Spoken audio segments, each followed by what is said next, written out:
many Star Citizen players are incredibly excited about this ship, the Mercury Star Runner, a ship that's easy to fly with the ability to handle pretty much any task you throw at it. Are they right to be excited?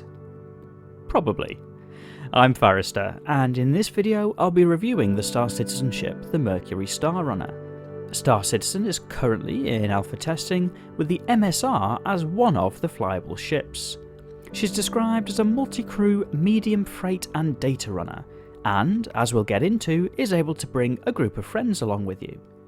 For those who've seen other ship reviews on this channel, you'll recognise the usual format for this video. I've split into 5 sections, starting with a ship tour, assessing combat performance, reviewing handling and visibility, looking at the operating costs before finally summarising. I've included timestamps in the video description to help navigate to each part of the review, and if you're one of the 80% of people watching who isn't yet subscribed to the channel, be sure to subscribe to be notified of future videos. Part 1. Ship Tour. And you get into your Mercury Star Runner via a small control panel on the portside rear. This lowers the extensive rear cargo ramp which leads up into the cargo bay. The cargo bay has extensive storage for up to 114 cargo units of cargo, as well as potentially rovers or ground vehicles. Off to the port side is a small engineering room. In this room, there's various component access neatly tucked away behind panels. Each of the rooms in the Mercury Star Runner includes customizable door panels as well as light switches. In the engineering cupboard there is also a secret compartment which leads into the Jefferies tubes. These access corridors lead through most of the Star Runner and connect the lower deck to the upper deck.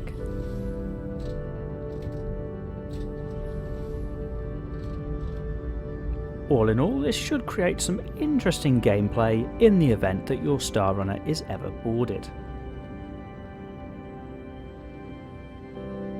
Following this through onto the starboard side of the ship, there is an additional storage area. This is hidden away somewhat, so unless you're aware of what you're looking for, you might not find it. The access panel is hidden in the wall.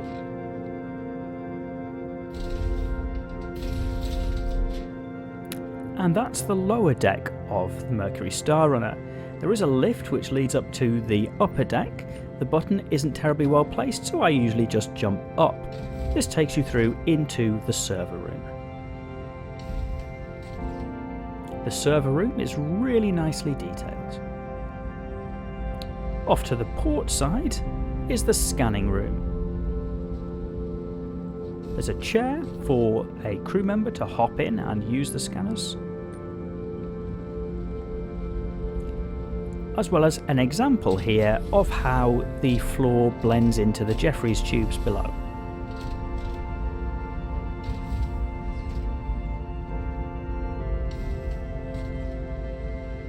On the starboard side is access to the turrets, both upper and lower.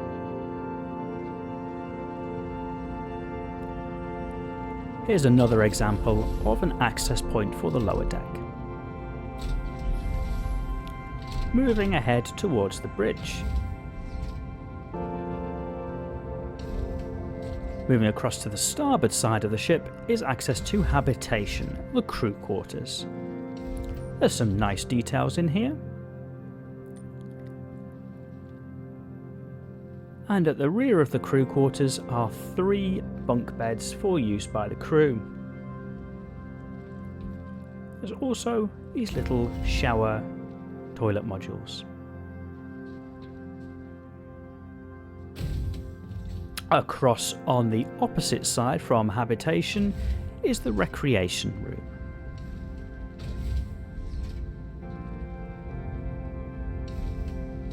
All in all, this room has a nice feel, with the chess pieces all individually movable should you wish to play a game of chess. There's seating, a bookshelf, and a small kitchenette. Notable as we move further forward to the bridge at the front of the ship is the lack of any windows. I do like the style of the Mercury Star Runner though. It reminds me of the Endier Spire from Star Wars Knights of the Old Republic. Into the cockpit itself, there is storage on the right hand side for 4 weapons in the weapons rack, as well as a pilot and a co-pilot chair. Notable, the only windows on the Mercury Star Runner are up front. And that's it. Part 2. Combat Performance. Your Garden Variety Mercury Star Runner is armed with 3 turrets, one for the pilot beneath the nose, and 2 manned turrets, one ventral and one dorsal. All 3 turrets are equipped with dual size 3 weapons, defaulting to Panther laser repeaters. That's fairly reasonable for a ship of this size, the only drawback being that firepower scales in linear thirds for each crew member up to 3. That means that operating the MSR solo, at least in the current patch, means it's only operating at 1/3 of the firepower potential. The nose turret has a fairly generous gimbal to it, making it very easy to aim.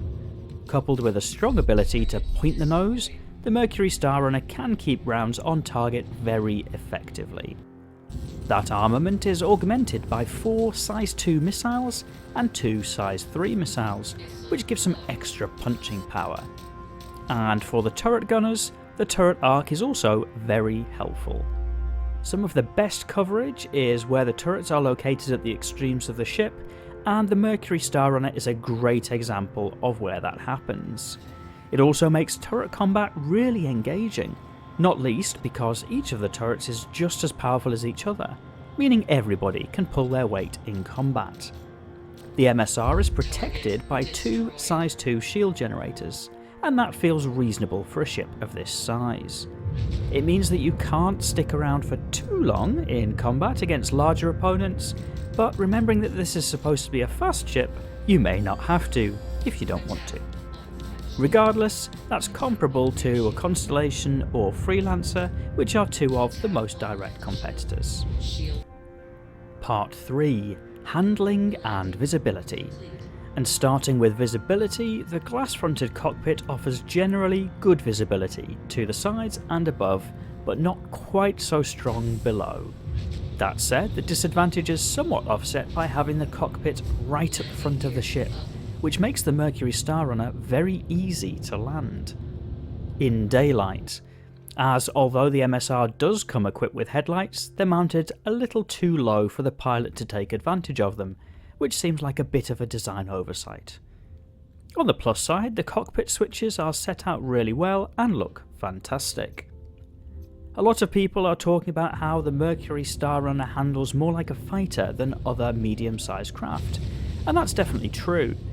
Although, due to the asymmetric nature of the ship, it does have a slight tendency for the nose to drop, which you can offset by applying gentle back pressure on the stick. That seems a shame too. If this was an aircraft, you could simply offset that by use of trim, and at the very least you might expect a flight computer to account for it. All of that said, the ship handles really well. It turns naturally and with just the right amount of momentum to feel the speed, but be in control of it. Of particular note is the fantastic top speed at 1,287 meters per second. That's incredibly fast. Acceleration to that speed is reasonable, but braking is much slower, so pilots will want to plan their maneuvers somewhat at all speeds above the SCM limiter. It's largely the same story both in atmosphere and in a vacuum. In atmosphere there's a little more drag, which is evident, and due to the tendency for the nose to drop, naturally forces you to slightly lower speeds. That said, those lower speeds are still comparatively high, and there's a real feeling of lift from beneath the ship when entering into turns, which feels really natural. All in all, the Mercury Star Runner is a pleasure to fly. That's really important for a ship of this size category, and something that's missing somewhat from direct competitors. And what about the quantum drive, I hear you asking? Well, you guessed it, the stock Bolon has to go.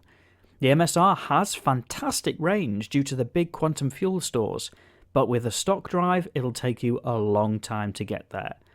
Unless you replace it, your ship will risk becoming known as the Mercury Star Walker for quantum travel speed. Part 4. Operating costs. Starting with the costs to repair, rearm and refuel, these can actually add up for the MSR, which is particularly thirsty for hydrogen fuel. This means you could easily expect to pay into the thousands for a stop, potentially into 5-figure numbers. And during testing, it seems that the Mercury Star Runner doesn't currently have a fuel scoop, which means you'll need to stop every few hours for a top-up. I'm not sure what the long-term plans are here. Let me know in the comments if you have any scoop on that story. Sorry. Thankfully, the MSR has a lot of options for making back those costs, and then some. At 114 units of cargo storage, she's competitive at her weight class. It's probably a bit further to walk to leave the ship than a Constellation or Freelancer Max, but that time is probably saved in flight. It's also enough cargo storage to turn a reasonable profit at hauling, and be worth the time doing so. The cargo bay also comfortably fits a rock mining rover, and the pairing works quite well due to the generous ramp and fantastic flight characteristics of the Mercury Star Runner. If you're in for the long haul, so to speak, you could bring multiple rock rovers. And before anyone comments about secret storage, any ship which is commercially available that has storage as standard, even when it's out of sight, is not secret. Whether there's some shielding or whatever in game, fair enough, but anyone who hops aboard to inspect the cargo would be able to visit the so-called secret locations fairly easily. I'd love to see the ability in the future to customize some more personalized storage. For example, maybe hiding cargo storage in one of the shower modules, or a hollowed out shield generator. Something a bit more creative and individual, rather than just a manufacturer's standard. The MSR is billed as a data runner, with the extensive server bays and scanning station, but there's no gameplay around that at the moment. And finally, the Mercury Star Runner is capable of taking on all of the combat contracts in-game at the moment. The Claim Jumper mission can get a little hairy, so you'll want to make use of the speed of the MSR to avoid fire from the sentry platforms. But all in all, this is a ship that has lots of options for covering costs, which is really important for a ship of this class. In fact, it's a real plus, as it means a small group of players can use it to explore most of what Star Citizen has to offer, which makes it a true home away from home. Which leads me on to Part 5, the verdict. There are 3 beds on the Mercury Star Runner, and that feels like a really good crew size for this ship. Everybody can have somewhere to go or something to do. Obviously a pilot, a co-pilot during peaceful flights able to support with getting landing clearance or whatever, and the scanning seat for the 3rd player, probably mostly enjoying the view whilst telling everyone they're scanning for threats. Then when combat hits, 2 players can run the short distance to man the turrets. Moreover, the creepy noises that exist in the background of the ship may discourage you from going out alone. The environment is generally nice, although the lack of windows is disappointing, with much of the MSR unable to showcase the beautiful solar scenery that Star Citizen offers. And that leads us to explore the price. As a new ship, it's not currently purchasable in-game, which is the norm. And when it hits the pledge store, you might expect it to cost around $225 to $250.